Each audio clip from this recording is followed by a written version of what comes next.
La troisième étape de la synthèse d'ATP est le cycle de Krebs. Donc, on va essayer de traiter le mécanisme du cycle de Krebs et qui a lieu dans la matrice. Le cycle de Krebs est une série de réactions سلسلة تفاعلات qui ont lieu dans la matrice. Comme on peut l'observer dans le schéma suivant, l'acétyl-CoA CH3CO coenzyme A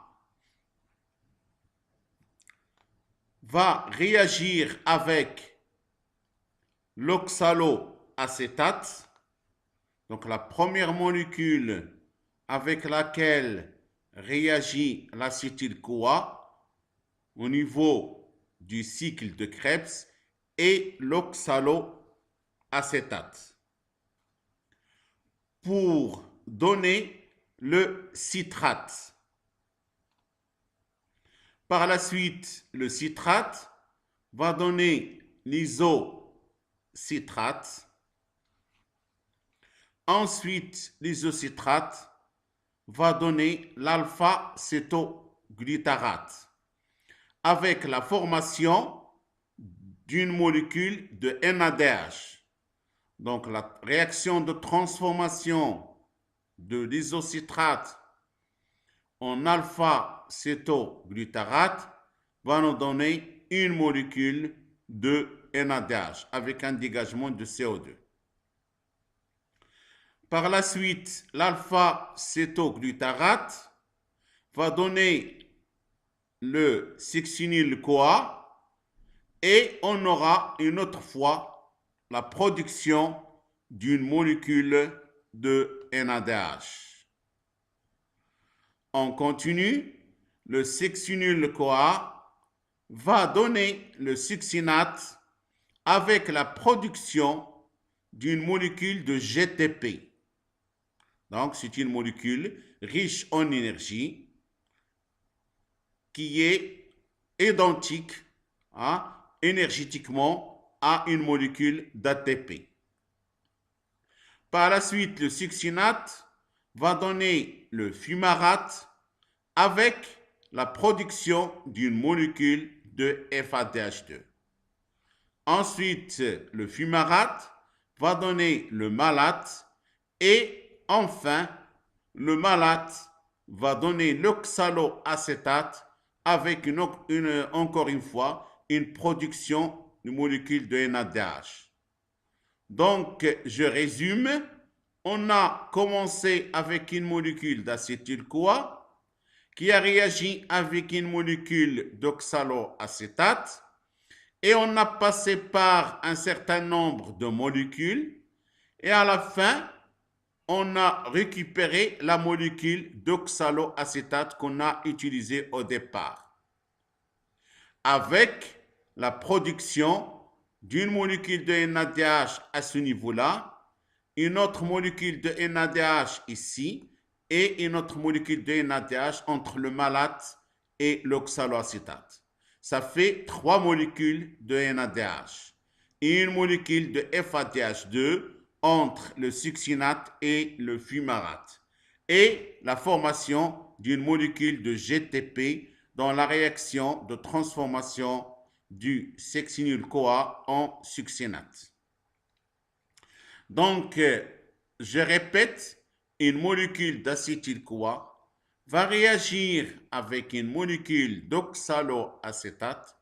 Après une série de réactions, on récupère l'oxaloacétate et l'acétyl-CoA est transformé complètement en 3 molécules de NADH, une ici, une autre ici et une autre ici. Ça fait 3 molécules. Et en une molécule de FADH2 à ce niveau-là, et une molécule de GTP. Donc, en résumé, lorsque un acétyl-CoA entre dans le cycle de Krebs, après un seul tour, on a la formation de 3 molécules de NADH, une molécule de FADH2 et une molécule de GTP ou bien une molécule d'ATP. Donc, dans notre cas, 2 molécules d'acétyl-CoA qui sont entrées dans le cycle de Krebs. Donc, chaque molécule va faire un tour et donc le bilan du cycle de Krebs pour 2 molécules d'acétyl-CoA, c'est 6 NADH, 6H+, 2 FADH2 et 2 molécules d'ATP. Je répète, une molécule d'acétyl-CoA, lorsqu'il fait un tour dans le cycle de Krebs, on aura la formation de 3 molécules de NADH, une molécule de FADH2 et une molécule d'ATP. Puisque dans notre cas, on a 2 périvates, ils ont donné 2 acétyl-CoA, donc les 2 acétyl-CoA vont faire 2 tours. Donc, toutes ces molécules-là, on va les multiplier par 2. Donc, le bilan du cycle de Krebs pour 2 molécules d'acétyl-CoA, c'est 6 NADH, 6H+, 2 molécules de FADH2 et 2 molécules d'ATP. Maintenant, on va passer à la 4e étape et la dernière étape dans la synthèse de l'ATP. Cette étape s'appelle la phosphorylation oxydative, التفسفر المؤكسد. La phosphorylation oxydative est une série de réactions d'oxydoréduction qui ont lieu dans la membrane interne mitochondriale. Donc, la phosphorylation oxydative, التفسفر المؤكسد, est une série de réactions تسلسل تفاعلات أكسدة واختزال qui ont lieu dans la membrane interne mitochondriale. Comme vous voyez dans le schéma suivant, la molécule de NADH qui s'est formée soit dans la glycolyse, soit dans la transformation du périvate en acétyl-CoA, soit dans le cycle de Krebs, ces molécules de NADH vont venir au niveau de la membrane interne et vont être oxydées par le complexe 1. Le complexe 1, c'est la NADH déshydrogénase qui va oxyder la NADH. Il va lui enlever les molécules d'hydrogène et les électrons aussi. Donc, il va lui enlever 2 électrons. Et donc, le NADH va être oxydé en NAD+. Vous aurez ces 2 électrons qui seront récupérés par le complexe 1 et les 2 H+, qui vont passer vers la matrice. Je répète, les 2 électrons de NADH plus H+, vont être récupérés par le complexe 1 et les 2 H+ qui restent vont passer dans la matrice. Ces 2 électrons vont par la suite être transférés vers le complexe 2 à ce niveau-là. Et lors ou bien pendant le passage des 2 électrons depuis le complexe 1 vers le complexe 2. Ils vont passer d'un niveau énergétique à un autre plus bas. Ils vont libérer de l'énergie chimique. Cette énergie chimique sera utilisée par la cellule pour pomper les H+ qui sont dans la matrice, parce que la membrane interne est imperméable aux H+, mais à l'aide de cette énergie chimique, ils vont être pompés depuis la matrice vers l'espace intermembranaire. Ensuite, les deux électrons vont continuer leur chemin le long de la chaîne respiratoire pour passer par la suite vers le complexe 3. Bien sûr, vont passer par des molécules intermédiaires. Lors du passage, encore une fois, depuis le complexe 2 vers le complexe 3, les électrons vont perdre de l'énergie chimique qui sera utilisée pour pomper encore une fois les H+ qui se trouvent dans la matrice vers l'espace intermembranaire. Par la suite, les deux électrons continuent leur chemin le long de la membrane interne et ils vont passer depuis le complexe 3 vers le complexe 4, vers un niveau énergétique plus bas, et ils vont libérer de l'énergie chimique qui va pomper encore une fois les H+ depuis la matrice vers l'espace intermembranaire.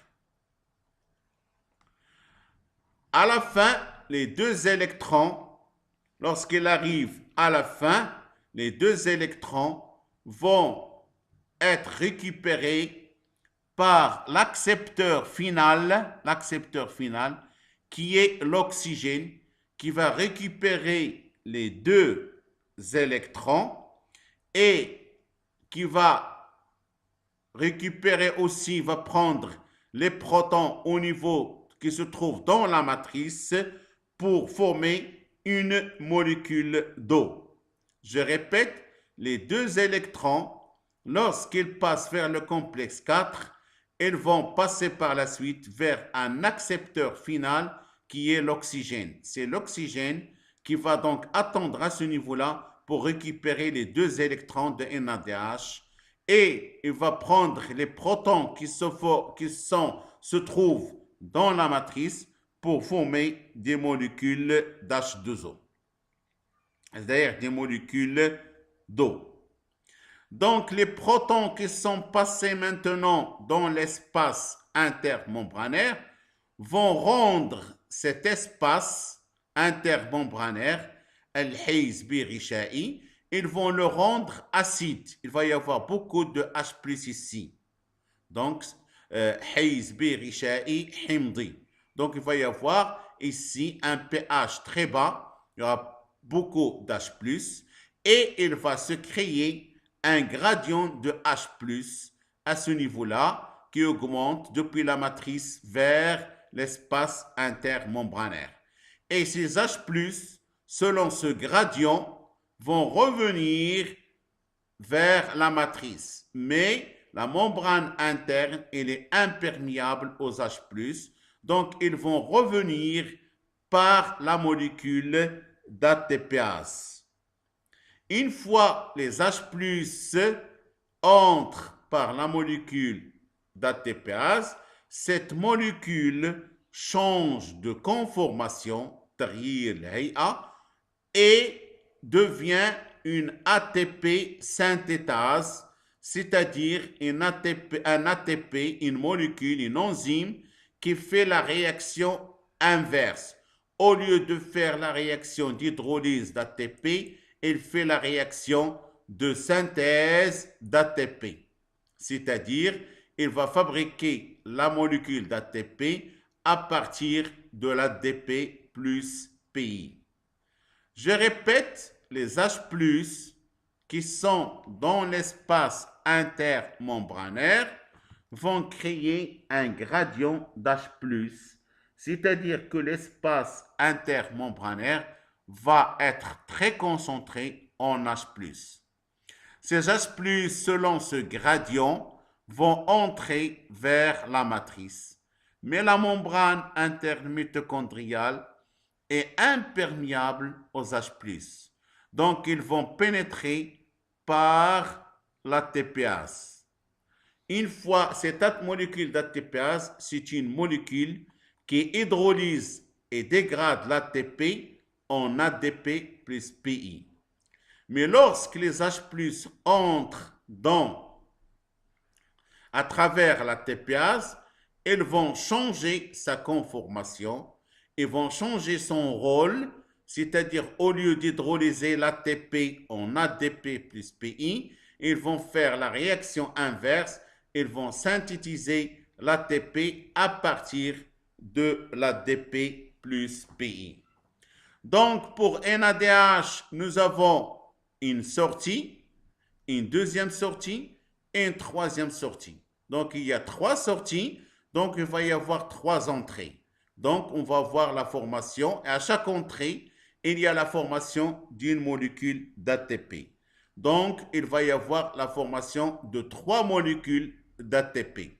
Donc, une molécule de NADH, lorsqu'il perd les électrons, qui vont passer depuis NADH vers l'oxygène, on va avoir la formation de 3 molécules de NADH, 3 molécules d'ATP, pardon.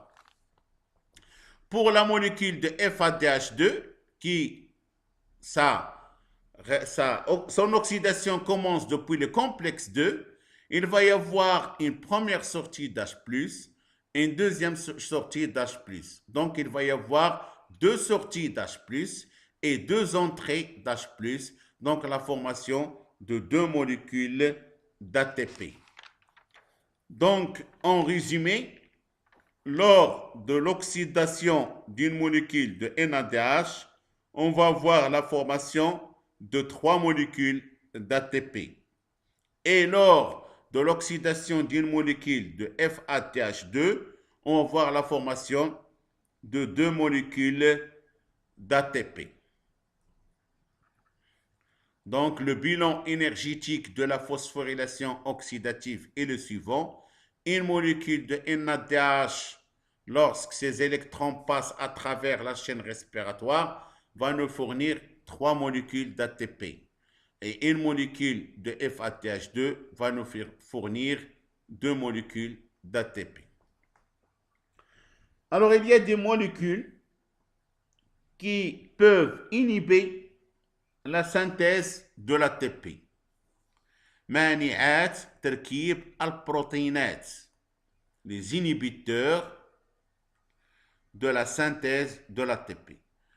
Alors, première molécule, c'est l'antimycine A ou bien le cyanure. Ces 2 molécules inhibent le passage des électrons dans la chaîne respiratoire. Si on revient au schéma, l'antimycine A et le cyanure, ils bloquent le passage des électrons d'une molécule à une autre dans la chaîne respiratoire. Donc, ils bloquent le passage des électrons de NADH. Et puisque les électrons ne vont pas passer, seront bloqués, les H+ ne vont pas sortir, ne vont pas entrer, donc il n'y aura pas de synthèse d'ATP. La deuxième molécule, c'est le dinitrophinol, en abréviation le DNP. Ce DNP va rendre la membrane interne perméable aux H+. Vous savez bien que cette membrane interne, elle est imperméable aux H+. Donc, le DNP va rendre cette membrane perméable aux H+. C'est-à-dire les H+ qui sortent vont entrer par la membrane interne. Parce que le DNP a rendu cette membrane perméable aux H+. C'est-à-dire les H+ vont sortir, ils ne vont pas entrer par la TPase. Donc, ils vont sortir, ils vont entrer par la membrane interne. Et lorsque les H+ n'entrent pas par l'ATPase, il n'y aura jamais synthèse d'ATP. La dernière molécule, c'est l'oligomycine. Cette molécule-là, elle bloque le passage des protons H+ par l'ATPase. Donc, l'oligomycine, elle va venir à ce niveau-là, elle va empêcher les H+ de l'espace intermembranaire d'entrer par l'ATPase. Donc, il bloque le passage des H+. Donc, les H+ de l'espace intermembranaire ne vont plus entrer par l'ATPase. Et s'ils n'entrent pas, l'ATPase ne peut pas faire la réaction inverse et ne peut pas synthétiser l'ATP. Dans le tableau suivant, je vais vous présenter le bilan énergétique depuis la transformation d'une molécule de glucose jusqu'à l'ATP. Donc, lorsqu'une molécule de glucose entre au niveau de la cellule, elle passe dans le cytoplasme, il va subir une série de réactions qu'on appelle la glycolyse. Et une molécule de glucose, par glycolyse, va donner 2 molécules d'acide pyruvique avec la formation de 2 ATP et la formation de 2 molécules de NADH. Les 2 molécules d'acide pyruvique vont passer vers la matrice. Ils vont donner 2 molécules d'acétyl-CoA avec la formation de 2 molécules de NADH plus H+. Par la suite, les 2 acétyl-CoA vont entrer dans le cycle de Krebs et ils vont nous donner 6 molécules de NADH plus H+, et 2 molécules de FADH2.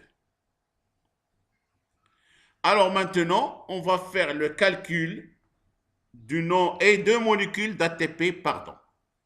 Donc je répète, lorsque les 2 acétyl-CoA passent dans le cycle de Krebs, ils vont nous donner 6 NADH plus H+, et 2 FADH2 et 2 molécules d'ATP.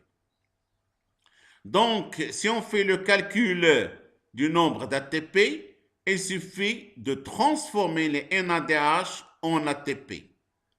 Nous avons 2 NADH cytoplasmiques, 2 NADH de la matrice et 6 NADH du cycle de Krebs. Ça fait en tout 10 NADH.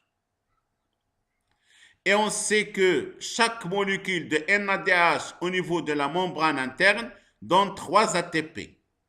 Donc, le bilan énergétique en ATP, 10 NADH, avec chacune donne 3 ATP, ça fait 10 fois 3, ça fait 30 ATP. Et déjà, on a formation de 2 ATP dans la glycolyse et 2 ATP dans le cycle de Krebs, ça fait 4 ATP. 4 ATP. Et nous avons ici la formation de 2 molécules de FADH2. Et on sait que chaque molécule de FADH2 donne 2 ATP. Ça fait 2 fois 2, ça fait 4 ATP. Donc l'ensemble, c'est 34 ATP. Avec les 2 ATP de la glycolyse, ça fait 36. Avec les 2 ATP du cycle de Krebs, ça fait 38 ATP. Donc, une molécule de glucose, lors de sa transformation totale en ATP, va nous donner 38 ATP, avec 4 molécules d'ATP qui se forment directement, ou bien 4 molécules d'ATP qui ne se forment pas dans la membrane interne. Je répète, une molécule de glucose va nous donner 38 ATP, 4 molécules d'ATP ne se forment pas dans la membrane interne. Ils se forment directement. 2 molécules dans la glycolyse et 2 molécules dans le cycle de Krebs. Seulement 34 ATP qui vont se former dans la membrane interne mitochondriale. Parfois, la molécule de glucose chez certaines cellules peut donner 36 ATP. Pourquoi? Parce que tout simplement, les 2 molécules de NADH qui sont formées dans le cytoplasme vont entrer vers la matrice. Et lorsqu'ils entrent vers la matrice, soit ils passent par la voie malate-aspartate et 2 molécules de NADH vont passer, ils vont rester les mêmes 2 molécules de NADH. Mais s'ils passent par la voie glycérol 3-phosphate, les 2 molécules de NADH vont se transformer en 2 molécules de FADH2. Et 2 molécules de FADH2 vont donner donc 4 ATP. Et au lieu d'avoir 10 NADH comme ici, on va voir 2 NADH ici, ça fait 8 NADH, fois 3, ça fait 24 ATP. Au lieu d'avoir ici 2 FADH2, un FADH2, d'accord? On va voir donc 2 FADH2 et chacune va donner donc 2 ATP. Donc on aura 4 FADH2, avec chacune va donner 2 ATP, ça fait donc 8 ATP. Donc, je vais répéter l'explication de ce tableau. La molécule de glucose va être transformée complètement en molécule d'ATP. D'abord, la molécule de glucose va donner 2 molécules de pyruvate par la glycolyse, avec la formation de 2 ATP et 2 NADH. Par la suite, les 2 molécules d'acide pyruvique vont passer dans la matrice. Elles vont être transformées en 2 molécules d'acétyl-CoA avec la production de 2 NADH plus H+. Par la suite, les 2 molécules d'acétyl-CoA vont entrer dans le cycle de Krebs et ils vont nous donner 6 NADH plus H+, et 2 FADH2. Avec la formation aussi directe de 2 ATP. Donc, jusqu'à maintenant, nous avons 4 ATP, 2 dans la glycolyse et 2 dans le cycle de Krebs. Alors, les NADH qui sont formés avec les FADH2 vont passer vers la membrane interne pour être convertis en ATP. Et on sait qu'une molécule de NADH est convertie en 3 ATP. Donc, nous avons ici 2 NADH plus 2 plus 6, ça fait 6 NADH. Et chaque NADH dans 3 ATP, ça fait 10 fois 3, ça fait 30 ATP. Nous avons ici 2 FADH2 et on sait que chaque FADH2 donne au niveau de la membrane interne mitochondriale 2 ATP. On a 2 fois 2, ça fait 4 ATP. Donc, le bilan total de la transformation d'une molécule de glucose en ATP est 30 plus 4, ça fait 34. Et 2 ici, ça fait 4. Donc, c'est 38 ATP. Donc, je répète, une molécule de glucose va donner 38 ATP. Parmi les 38 ATP, 4 ATP, elles sont formées directement, c'est-à-dire ils ne sont pas formés dans la membrane interne. Seuls 34 ATP qui sont formés dans la membrane interne mitochondriale. Dans certaines cellules, le glucose peut donner 36 ATP. Pourquoi? Parce que tout simplement, les 2 molécules de NADH qui sont dans le cytoplasme vont passer vers la matrice pour aller vers la membrane interne. Et lorsqu'ils passent, ils peuvent soit passer par la voie malate-aspartate et 2 NADH vont passer en 2 NADH, donc on aura 38 ATP, soit lorsqu'ils passent par la voie glycérol 3-phosphate, les 2 NADH vont être transformés en 2 FADH2. Donc ici, les 2 NADH vont donner 6 ATP, et ici, les 2 FADH2 vont donner 4 ATP. Donc on va voir 2 ATP de moins. Au lieu d'avoir 38, on va voir 36 ATP, parce qu'ici, au lieu d'avoir 2 NADH plus H+, on a 2 FADH2. Donc, le glucose dans certaines cellules, il donne 38 ATP, et dans d'autres cellules, il donne 36 ATP. Donc, dans la dernière séance de cette série de cours, qui sera consacrée à la révision de tout le programme, comme je l'ai dit lors du cours présentiel. Donc, cette séance de révision sur tout le programme des organites cellulaires, pendant cette séance, je vais vous présenter un tableau du bilan énergétique de la transformation du glucose en ATP, un tableau qui sera beaucoup plus clair et plus simple que le tableau suivant. Donc, lors de la dernière séance de révision, quand on va réviser le cours sur la mitochondrie, je vais vous présenter un autre tableau qui est beaucoup plus clair et plus simple que celui-là. Voilà, on a terminé notre cours sur la mitochondrie. Je vous remercie pour votre attention et bon courage.